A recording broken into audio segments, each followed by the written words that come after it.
All right, here we are. Welcome to episode 1, following episode 0. People who should know a lot better to train about this.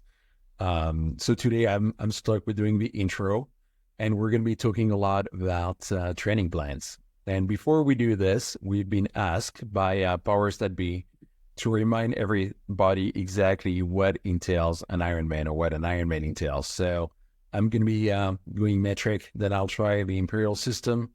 But pretty much we start with a leisurely nice warm-up swim of 3.8 kilometers.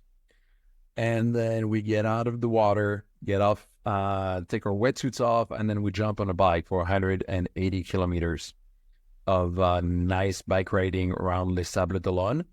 And once this is done, just because we're glutton for punishment, then we hop onto the run or the long walk for at least one of us. And that's actually a marathon, so 42.2. So if you're keeping track in Imperial, that's 2.4 swim, 112 on the bike, and then you finish with the marathon, which is 26.2. And we're doing this on June 21st.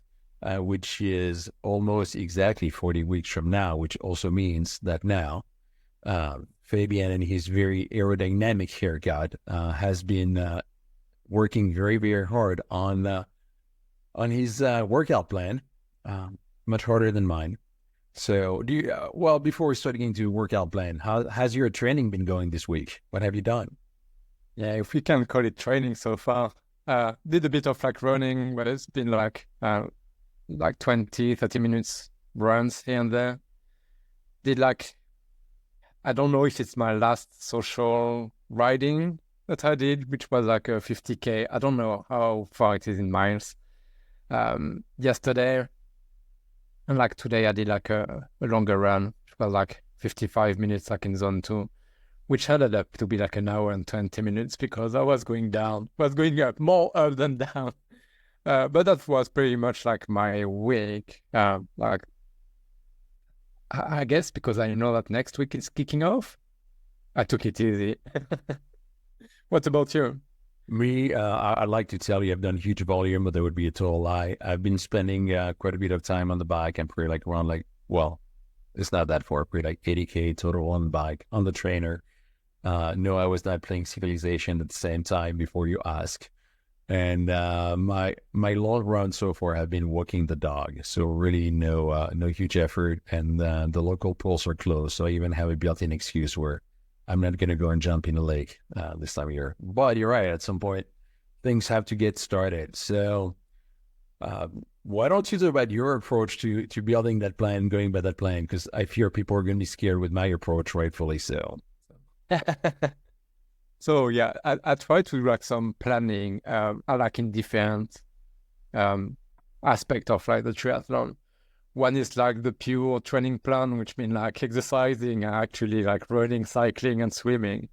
And beside that, the strategy around what do I need for the triathlon? Do I need to buy anything? And the strategy around cost, because it does cost a lot. Even if you just think about nutrition, that can cost a lot of money really quickly. And beside that, also the technical aspect of the 3 disciplines. So I can start with purely the planning, where I was very hesitant. Before, do I take a coach? Do I go to a club? Do I carry on with the social run and cycling? So I decided to go with not gonna butcher the name, Athletica, which is an AI platform. So I did try that before. It does seems to be similar in the aspect of you pay monthly, the platform, it does generate a plan for you and adjust that plan. And what I have in mind is to use it. I did set up for the Ironman, and then 6 months prior to the Ironman, I'm gonna reassess. Does it do the job? Does it do the job well? And do I need a coach, or do I just carry on with that platform?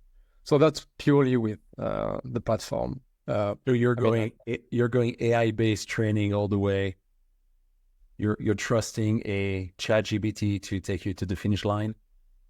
Well, I haven't used chat-GPT. I use like a platform that is designed more specifically for the sport where I know someone else that's used chat-GPT, but that's like a step too far for me in the sense of like if ChatGPT is telling me something that doesn't make any sense, I will be like, okay, get it, I'm gonna do it. I don't have like the experience to see what's wrong and what's right. Makes sense. And it looks great. I've seen your plan, and I know we're not editing the video like maniacs, but maybe you can show that to people a given week. I've taken a much different route. There's no doubt, as we talked about last week, you have to juggle the travel. That was the part that worried me the most. And in your plan, I know I'd be looking at the plan, I would start to get anxiety issue the moment I know I can't like check mark the workouts. So I've taken a different approach, and yes, I did play with ChatGPT, the new version, the 5, the one where it's supposed to be even smarter than ever. So we'll see. And really what I'm focusing on right now is just the first 12 weeks from the standpoint of building a base as solid as possible. Sorry, that base is going to be just, swim, bike, run. I know it sounds cliche, but it's going to be doing mostly slow stuff to get the base going. And then after 12 weeks, that's when I can start to integrate a bit more speed. And also, again, that helps me not feel bad if one week I don't bike as much or I don't cycle as much. And so we're going to see what happens very, very soon. So by the time we have our goals in the next Sunday and the one after, I may be the one go like, this is insane. Why did you make me sign up for this? But that's right. But to be fair, based on what's been like generated, that's the feeling that I had about like, oh my God, that's a lot of work ahead. Just to give an idea, like the onboarding of the platform is quite good. Like just get like some information and then give the volume that you want to do, like based on like light, medium, and heavy. Where I did put like medium, they were saying like, hey, it's between like 8 to 12 hours. Which did that, and I did check. The thing that I didn't expect is like straight to like second weeks, it's already heavy. Like and it's not just heavy, but I was looking at it, but it's you have intensity built in there, like you have some pretty big set. My God, I don't think I've swum like 2,200 meters in like 5 years almost. So I'm like, Fabien is going to be like miles ahead of me on this one. That's going to be interesting. I may readjust it. Like the first week it's like testing like FTP test. Yes. Swimming. So I think either you are saying like, oh, you are low volume or high volume. It doesn't really matter. They are testing like how much you can generate. So I don't really mind the first week. What I had in mind was to doing like 10 hours a week, maybe having like a spike close to the race, not the week before the race, but like there's always a spike into like your workload. But browsing like through like the different weeks and the planning, it does seem that it's going high, like way earlier than I expected. So I may like figuring out how like to do those settings, readjust. Well, I just see like how it's play out. Like maybe it's feasible. Yeah, I mean, the platform itself looks interesting, so it's going to be cool to see what you come up with it. I love the fact that next week is going to be eval weeks for you, and I was looking at it. So I should also try to do some FTP on the bike just to see how bad the wattage to kilos is, just to have something to take from and get better at. So it's just like data. I mean, you and I are painfully aware of it. Collecting data is pretty easy. Making sense out of it is a lot harder. At least that's going to give you a baseline. So every time then you do those checks and try it. Next week episode is going to be analyzing Fabien's data versus mine, who's still going to be how far did I walk the dog today. It's going to be interesting stuff you're going to have. Yeah. Well, what's your strategy like when you build your plan? Because mine didn't have like a strong strategy besides be like, hey, I want it to be like around 10 hours. It's put out. I mean, similarly, I think what I'll end up doing is going to be somewhere in the 10 hours mark as well, by the time things are said and done. I think if I hadn't had to worry about the whole like travel and everything, I probably would have done something similar to you. Um, so it's a bit more structured, and also it's a bit more focused on the what to do. So right now, I'm just gonna try to keep it simple in sense where on the run it's gonna be zone two as painful as it is to do the runs and do try to do like two shorter runs and then try to build the longer run by adding maybe like 10% every week, and then every 3 weeks you back down a bit just to have a recovery on the run, just to keep it simple that way. And running, you can do it most of the time anywhere, except a few times during the winter in Boulder where we're gonna have ice, but that's when you go indoors or get on the elliptical machine, which is also pretty good. So from running, pretty much the point is going to be cycling. It's going to be the same, but I send you some pictures of the tax trainer. That way I can ride with videos. I don't feel like I'm just like following like a graph, which is annoying.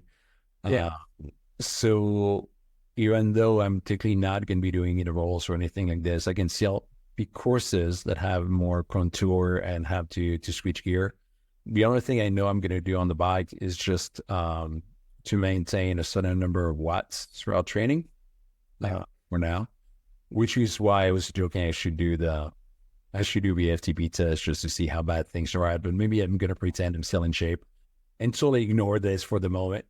And then the swim, right now, the swim is probably the one I'm going to be slacking off, so to speak, the most on for the next 12 weeks. So it's probably going to be like doing like series of 200s in the pool and go up to like 1,500 meters and then call it a day or go to the hot tub.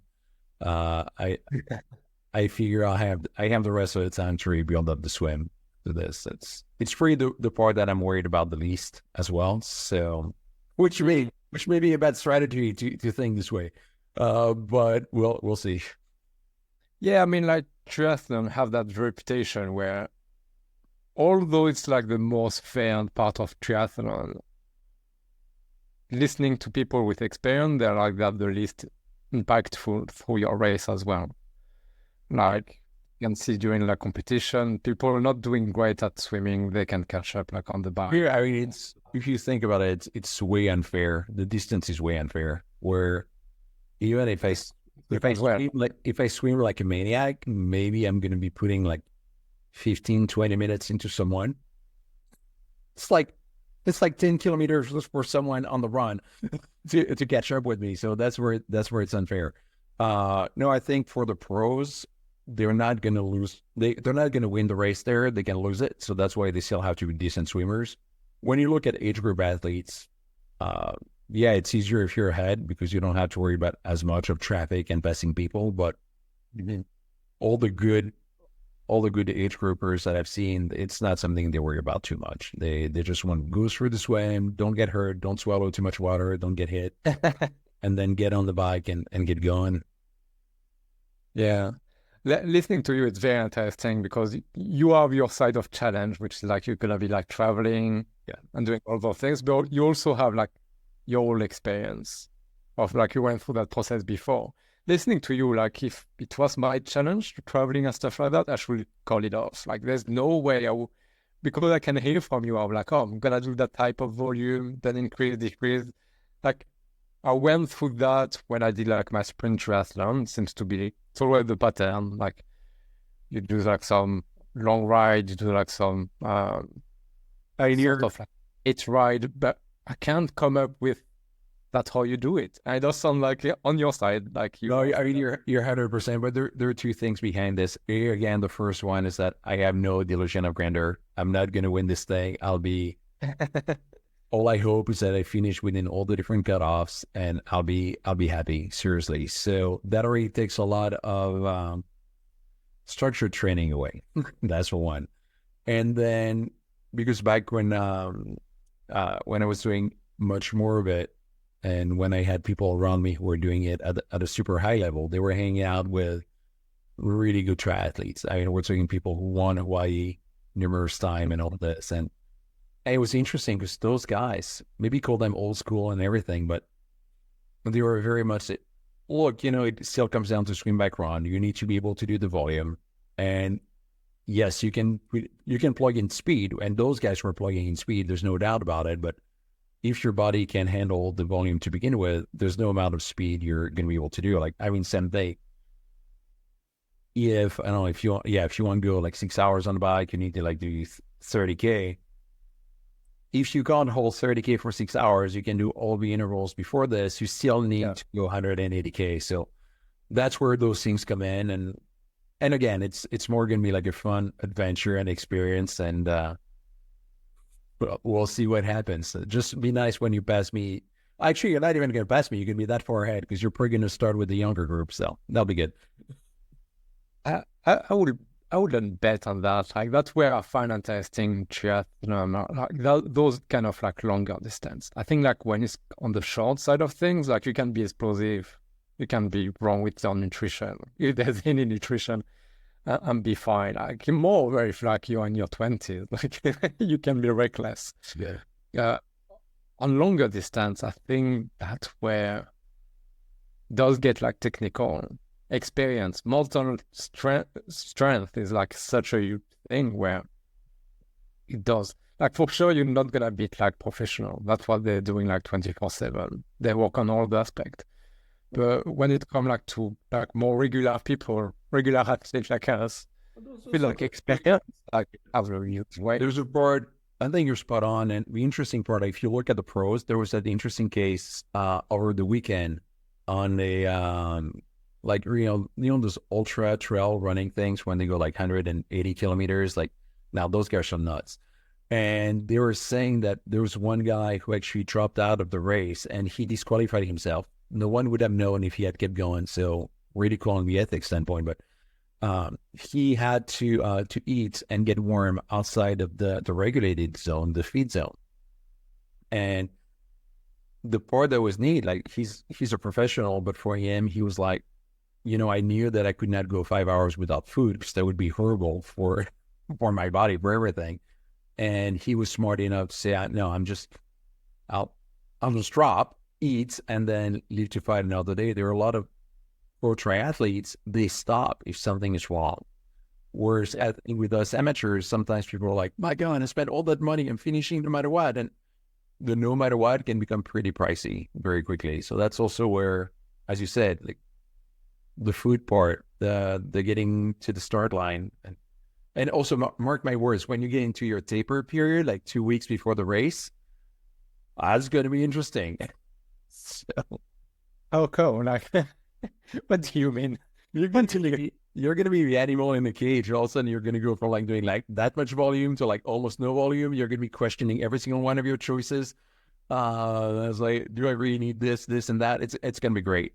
It's going to make for great content. Yeah, and actually, I think it's post-race. I haven't strategized or anything, but I know it's a big thing. It's like, even like for a sprint triathlon, the volume and all the commitment is not the same. Like, you're just an hour and a half, like, having fun. Here you are committing like for more than 10 hours. Yeah. So you come from a world where you spend 10 hours a week to like nothing. So I would imagine like you and people go through like, what is the meaning of life? What am I doing? I don't have any goal anymore. Yeah, but I mean, we're seeing 10 hours a week, but that's where it gets interesting, because when you look at those workouts, it's 10 hours a week, but they don't take into account going to the pool, changing, getting out of the pool, changing back.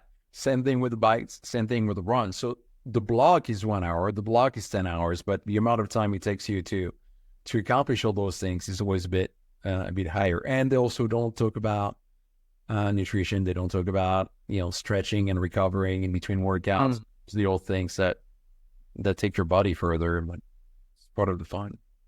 Well, that's why it's interesting, because it does bring me like to another block of strategies, like what I'm buying, what I'm using, and all those things, which I try to make them work for me in that sense of like reducing the friction for the training. So if I'm buying like a inner trainer, it's not necessarily, it's winter, it's cold outside, but it's like I can go from the desk to the trainer, do my thing, change t-shirt and get back to work. I think that will work out. Like I have access to a treadmill not far away, but that's why it gets complicated. Like I have an Apple Watch, an old Apple Watch, say 5. Doesn't work out with the apparently Garmin enable you, like for example, to set which real distance you have done, and maybe they readjust your watch and your workout.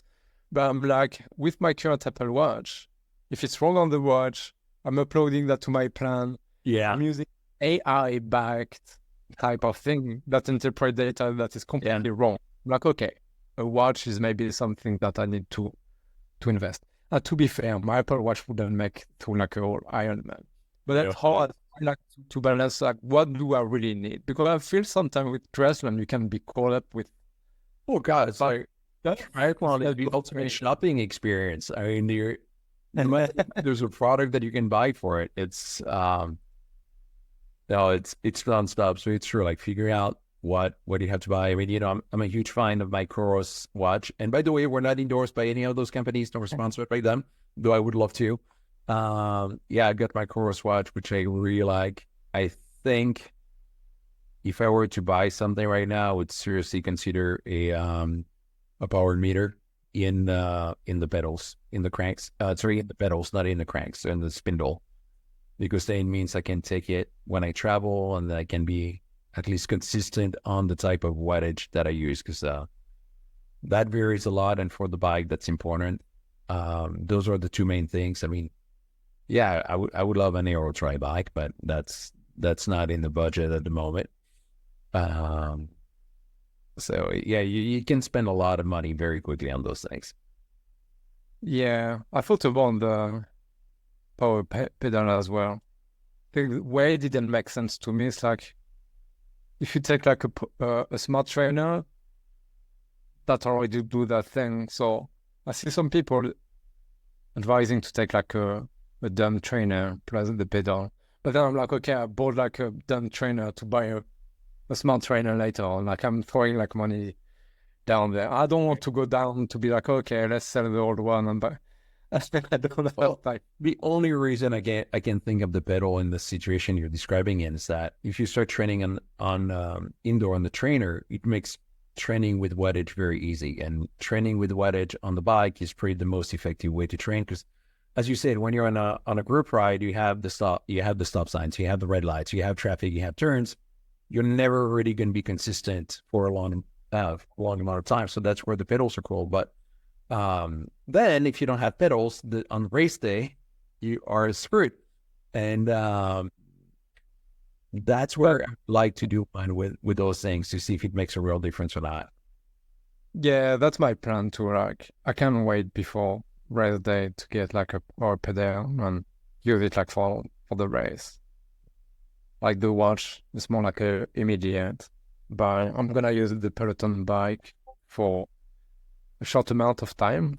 Mm-hmm. But I think I'm gonna switch up to a power trainer. I haven't like choose which one yet I'm gonna go for. I think just a detail.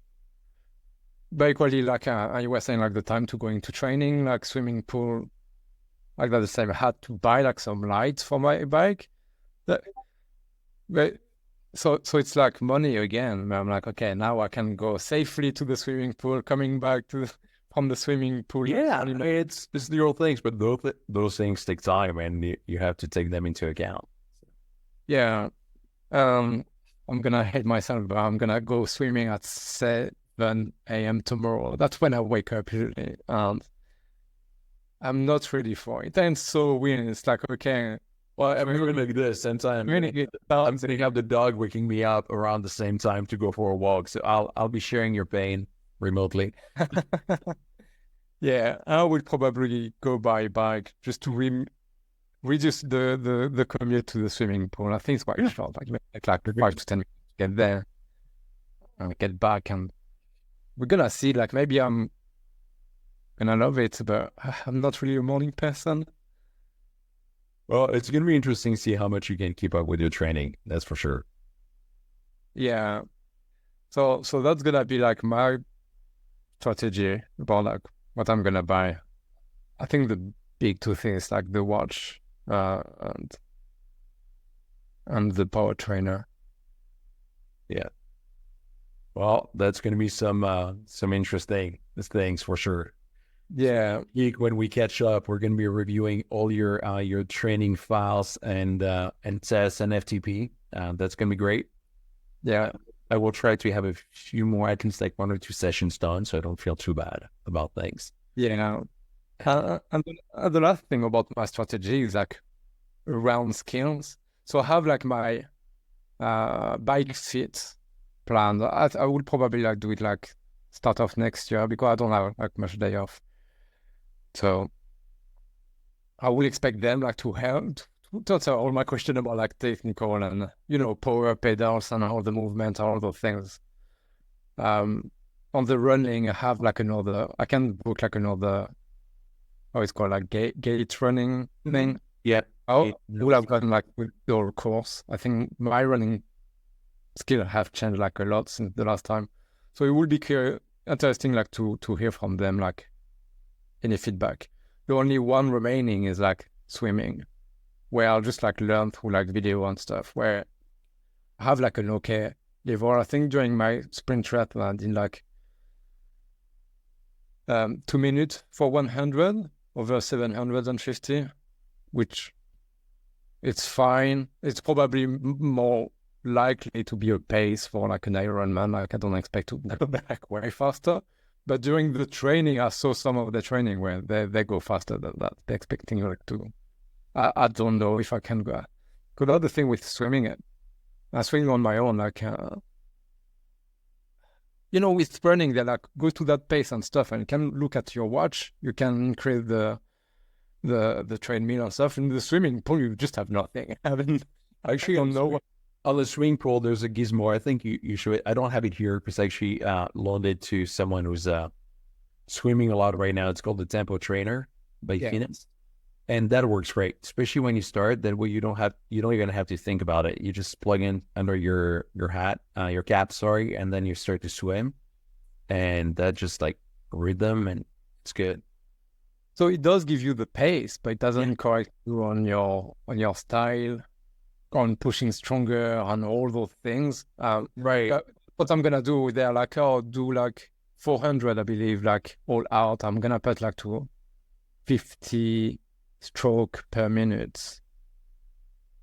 What you can do as well is like you can have, I think, the strokes by 25 or the strokes by 50s or 100. And then what you can do is voluntarily slow it down a lot. So if you slow down your stroke and you still have to do 50 in the same amount of time, you're going to have to push, to pull a lot more in your movement. But that may be a place where maybe finding one coaching session for the pool can. Well, that's one of the things that I tried during the previous week to reach out to them, but none of them. Like you will see, like the website states not updated. The dates are so wrong. Send an email. I haven't received like an answer yet. So trying to navigate that out, but I think, I may aim like for something that can give me like some feedback, maybe early on. So this way I feel I'm gonna have like the equivalent that for running and cycling. Maybe if I feel the need like mid training, and that would be it. That would be still better than nothing. Oh yeah. And also as you start to do all these volume, you're going to get faster and better no matter what, because the volume is there, and that's what push you. That's the thing, like, because sometimes in running you see people going extremely fast, but you see the technical side of things is just terrible.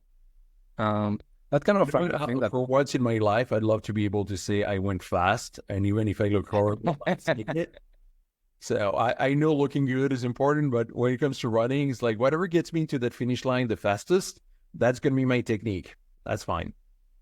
Yeah. I mean, like at some point, like I think the technique is important to like save it. It's more like the energy side of things and like conserving the body. Totally.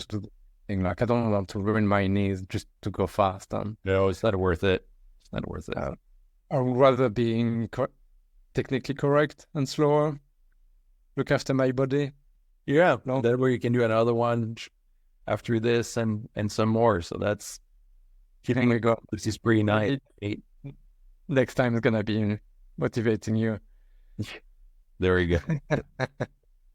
Cool. All right, so I think we'll round up our topics for the night. Yeah, pretty interesting to see what the results are for next week and when the real training kicks in. So it's like 40 weeks to go. There's no turning back now. Definitely not. Cool. Well, Good one. that's gonna be the end of it. Have a good one, and then we'll see what happened. I'm curious now. Yeah, see you next week.